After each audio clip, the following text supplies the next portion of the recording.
За, бидний урилгыг хүлээн авч хүрэлцээрсэн хил мэдээллийн байгууллагын хамт олон та бүхэндээ талархал төвшүүлье. За, 2017 оны Монгол Улсын ерөнхийлөгчийн ээлж сонгуул болж байгаа энэ цаг үед өрсөлдөгчдийн зүгээс сонгуулийн хар технологиг нэлээдгүй хэрэгжилж, нэлээд өндөр зохион байгуулалттайгаар манай намаас нэр дэвшигчийг, манай намыг бас гүтгэн үжирдэх үйл явдлууд бол хэрэгс хэтэрч байгаа. Тэр дундаа манай намын өрсөлдөгч болох Ардчсан намын зүгээс, Ардчсан намаас нэр дэвшиж Баттулгын штабын зүгээс зориудаар зохион байгуулсан, бэлтгэсэн, эвлүүлсэн нийтлэл, нэвтрүүлэг, мэдээллийг бол олон нийтэд зохион байгуулалтаар түгээж байна. За, түүний нэг болох 60 тэрбумын асуудал бол байгаа. Та бүхэн мэдэж байгаа. 2016 оны улсын хурлын сонгуулийн үед энэ 60 тэрбумын асуудал бол сөхөгдөж эхэлсэн. За, мөн орон нутгийн сонгуул болж байх үед энэ 60 тэрбумын асуудал бол дахин яригдсан. За, тэгвэл энэ удаагийн ерөнхийлөгчийн сонгуул болоод явж их энэ цаг хугацаанд бол энэ 60 тэрбум төгрөгийн асуудал бол дахин яригдж байна. За, энэ 60 тэрбум төгрөгийн асуудлыг та бүхэн анзаараад үзэх юм бол ерөнхийлөгчийн сонгуул, орон нутгийн сонгуул, парламентын сонгуул болж байгаа энэ цаг үеүүдэд дандаа ил гарч ирдэг. Ил гарч ирж тухайн сонгуульд орж нэр дэвшиж өрсөлдөж байгаа хүмүүсийн нэр хүндэд халдах, олон нийтэд бас тодорхой хэмжээнд итгэл үнэмшил төрүүлэх тийм бодлого зорилтыг бол тавьж ажиллаад ирлээ гэдгийг бас та бүхэндээ хэлмээр байна. За, ерөнхийлөгчийн сонгуулийн сурчлагаа эхлээгүй байсан цаг үеэс эхлээд энэ 60 тэрбум төгрөгтэй холбоотой асуудлыг бол янз бүрийн байдлаар олон нийтэд хүргэхийг бол хичээж ажилласан байна. Ардчсан намын зүгээс. За, ингэхдээ энэ дундаа Ардчсан намын бүлгийн хурлыг хийж, бүлгийн хурал дээр бас тодорхой бичлэгүүдийг одоо зохион байгуулалттайгаар тасдаж, эвлүүлж, олон нийтэд хүртэл болгож ажилласан байдаг. За, энэ хэвлэлийн хурлаа хийж их үеэр нэг ноцтой яриа олон нийтэд гарсан. Яриа нь юу гэхээр хэрвээ энэ хурдаар зөвшөөрүүл чамайг алчиндаа гэж Ганбаатар хэлсэн гэдэг яриаг бол гаргаж эхэлсэн. За, түүний дараа иргэн дорж зодоо өөрийнхөө хувцсаараа дамжуулаад миний амь насанд аюул учирлаа гэдэг ойлголтыг бас олон нийтэд хүргэх чиглэлээр бол зохион байгуулалттайгаар бас явуулсан байгаа. За, түүний дараахан Ардчсан намын нарийн бичгийн дарга Эрдэнэ найз Батмөх гэж Америкт амьдардаг Дэлхийн банкнд төсөлтөөр ажилладаг залуу хэрвээ иргэн дорж зодвын амь насанд аюул учирсан тохиолдолд энэ хариуцлагыг инх болд Ганбаатар Сандуу Монгол ардын нам хийх ёстой гэсэн энэ зүйлийг бол олон нийтэд мэдээлсэн байгаа. Яг үүнтэй ижил төстөөгөөр танигдахгүй хуурамч хаяг аккаунтуудаас ийм төрлийн мэдээлэлүүд ихээр гарсан. Энэ мэдээллүүд ихээр гарах болсонтой холбогдуулаад манай намын гишүүд, дэмжигчид, ахмад зөвтгөлтөнгүүд бол бидэнд сануулж, анхааруулж, болгоомжлуулж, магадгүй энэ зүйл бол гадаадын улс орнуудад болдог сонгуулийн технологитой ижил хэлбэрээр магадгүй өөрсдийн зохиосон дүрмийн дагуу явж байгаа ийм сонгуулийн хар PR-ийн ажил явуулж байна. Ардын намаас нэр дэвшиж байгаа нэр дэвшигч энд анхаарлаа хандуулахгүй болохгүй гэдэг тэр зүйлийг бол хэлсэн. Энтэй холбогдуулаад бидний зүгээс бол анхаарал тавьж энэ иргэн дор зодвыг Монголын төрийн өмнө үүрэг хүлээсэн хууль хяналтын байгууллага хамгаалтанд авах зайлшгүй шаардлага учирж байна. Энийн эрсдэл нь эргээд манай нам дээр манай намын нэр дэвшигчдээр ирэх аюул нүүрэлцэн байгаа. Тэр сэтгэл зүг Ардчсан намаас нэр дэвшсэн Баттулгын штабын нөхдүүд зориудаар зохион байгуулалттайгаар хүргэсэн байгаа учраас энийг бид хамгаалтанд авахыг хүсэж байна. Хин нэгэн жуудагийн тамирчин очоод дор зодыг зөхиод унгаачлаа гэж бодоход энийг инх урд хүн юуж зөхиж унгаалаа гэдэг яриаг гаргах тэр яриаг нь хүлээж авах тэр сэтгэл зүйг нь бэлдсэн байгаа учраас энэ дээр ардын намын зүгээс бол анхаарал тавьсан. Тэр чүүднээс цагдаагийн ерхий газарт, тагнуудын ерхий газарт өчтөр үдээс хойшийн байдлаар манай намын төв штабаас хүсэлт хөргүүлсэн.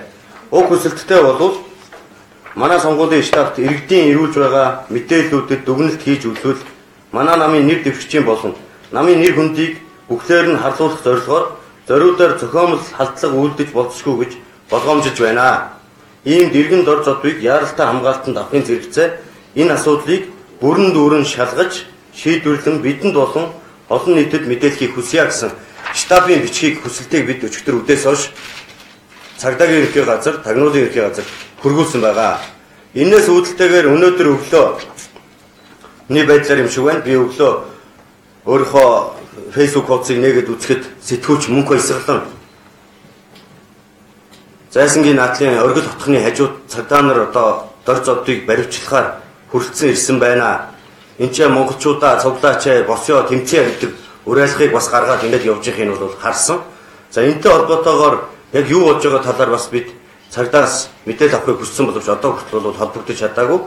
Сая хийсэн хэвлэлийн хурлыг нь сонсож байхад бол цагдаа хамгаалтанд авахар очсон. Хайгаад явсан, хайж яваад олоход улсын хурлын гишүүнээр ажиллаж байсан Ардчсан намын бодлогын хорооны гишүүн оюун гэрэл гэдэг хүний гэрт байна. Гэр бүлийнх нь хүн гадаадын иргэн гэж. Ийм хүний гэрт байна. Бид бол одоо ингээд хамгаалтанд авсан байгаа гэдэг мэдээлэл хийж. Гэтэл нөгөө талаас Ардчсан намын оюун гэрлийн зүгээс ярьж байгаа мэдээлэл нь болохоор манай нөхөр Америкийн иргэн, гадаадын иргэн хүнд одоо Монголын хууль үйлчилж болохгүй, орж баривчилж болохгүй. Тийм учраас цагдаа нар баривчилж чадахгүй зогсож байна гэсэн мэдээллийг хийж байгаа. Тэгэхээр энэ дээр ингээд харьцуулаад үзэхэд элтэд мушгин гуйвлсан. Элтэд олон нийтийг хуурн мэхэлсэн юм үйлдэлүүд энэ мэтчлэнгээр гарч байна. Тэгэхээр энэ үйлдэлийг одоо анхааралтай авч ялгаж салгаж ойлгож та бүхэн нь бас энийг тунгаан бодож дүгэн цэгнээч гэдэг энэ хүсэлтийг тавьж Монголынхоо нийт ард түмэнд ч бас хандаж хэлж байгаа. Монгол улсын сонгуул болдгоороо болоод өнгөрнө. Монголчууд бид ард нь эх орондоо сайхан амьдрдгаараа амьдраад явах учиртай. Гэтэл энэ сонгуулийн төлөө, сонгуулийн ялтын төлөө улайран янз бүрийн хар технологиг хэрэгжилж байгаа нь монголчуудын айцыг төдөөгүй бидний айцыг бас төрүүлж байна гэдгийг бас энэ ч хэлхийг хүсэж байна. Ингээд Монголын ард түмэн эвдүүлгээр биш, эвдүүлгээр хийсэн нэвтрүүлэгт биш, эвтэй найртай байж хоорондоо хамтарч Монгол улсынхаа хөгжлийн төлөө зүтгэх тэр цаг үе тун удахгүй ирнэ гэдгийг бас энэ ярианыхаа төгсгөл хэлмээр байна. За бидэнд байгаа баримт материал дээр бол энэ 60 тэрбумтай холбоотой асуудлаар анх олон нийтэд цацсан сүлжээ тэр сүлжээг Монголд оруулж ирж олон нийтэд түгээсэн хүн холбогдох тэр бүх чиглэлүүдийг бол бүрдүүлсэн байгаа өөрсдийн хэмжээнд энийгээ бас хууль хяналтын байгууллагад өгч шалгуулна гэж ингэж бодож байгаа.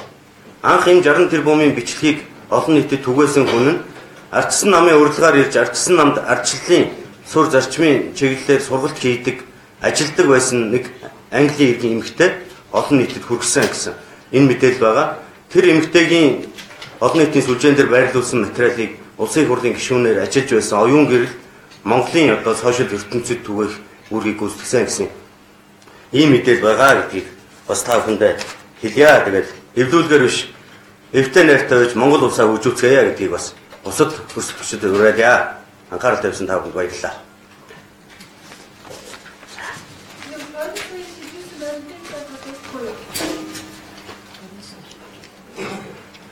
Нэг баримт гаргаад тавьсан явж байгаа. Та нар тэр дээрээс нэг юмыг анзаараарай. Би бас ерөөсөй ойлгохгүй байна. Иргэнд орд зодуу гэдэг хүн надад ирсэн гар утасны мессежээ гэх нэг юм гаргаад тавьсан байж. Хажууд нь 20 сая төгрөгийн баримттай зүйл. За тэгсэн юу өгсөн? Тэр хуудсан дээр байж байгаа гар утасны мессежэн дээр нь дор зодуу гэсэн нэр бариад байгаа байхгүй. Дор зодуу гэсэн. Би л өөрлөгөө мессеж өчөхгүй бол өөр хүн над руу мессеж өчгөд тэр хүний л нэр тэр дээр гарах хэвээр. Гэтэл дор зодуу гэсэн нэр гарсан гэж. Зүгээр жижигхэн жишээ хэлгээд. Тэгэхээр энийг бол би хууль хяналтын байгууллагад өгөөд нэгтлуулнаа гэж. За тэр 20 саятай холбоотой асуудлаар ярилнлаа. Ерөнхийдөө бол одоо нөгөө хар тамхи гэдэг шиг энэ 60 тэрбумын нэг бичлэг гэдэг нэг аюултай бараа Монгол болчихжээ. Тэр аюултай барааг худалдаж авахын тулд улс төрийн намууд уралданд дайрдаг мэт ойлголтыг төрүүлдэг болж. Тэгээ энэ 60 тэрбумын бичлэгийг худалдаж авч байгаа хүн олон нийтэд зөв мэдээлэл өгж байгаа юм шиг ойлгогдохоор эвлүүлэг хийгээ цацдаг болжээ. Тэгэхээр энэ аюултай бараа буюу түрүүний миний хэлснээр парламентын сонгуулийн үед, орон нутгийн сонгуулийн үед, ерөнхийлөгчийн сонгуулийн үед яхаараа зөвхөн гарч ирдэг ийм бараа байдаг юм бэ гэдгийг бас та нар өөрсдөө сайн ихтэлж үзээрэй гэдгийг та бүхэндээ хүсэж байна. За ингээ баярлалаа.